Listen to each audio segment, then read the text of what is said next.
Hi guys! Welcome to my channel. Today's video, ipapakita ko po sa inyo yung nabili kong thrifted doll sa isang online shop. Ayan po, napaka-cute na po. Oh. Para siyang tunay na baby. Mahilig po kasi ako magtahi ng mga damit ng doll, kaya nagustuhan ko po siya. Before that, please like and subscribe my channel. Then, ito po yung damit niya. Not original na po yan. Super cute niya po, diba? Yan. Cute niya. Nabili ko lang po sa murang halaga compare sa original price niya na aabot ata ng 2,000 plus, ganun.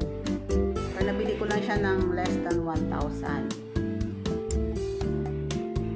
Talagang nagustuhan ko siya, para kasi siyang tunay na baby. Tapos ang katawan niya talagang full vinyl siya, pero na lang dun sa body niya na hard plastic, pero may quality talaga. Not original po yung dress, pero branded pa rin po siya.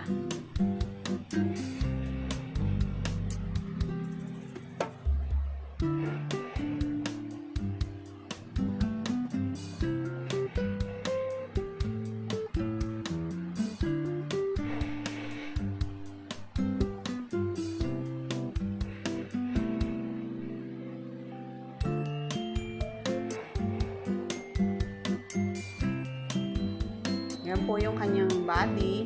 Yan. Kita naman na plastic. Pero hard plastic.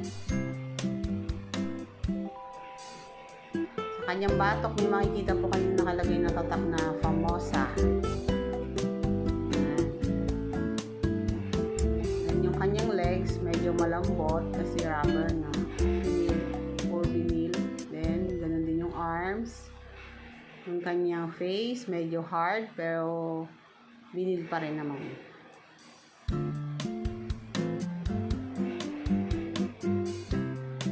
Cute golden hair. Yan. Maganda ang kanyang buhok. Hindi siya kalbo.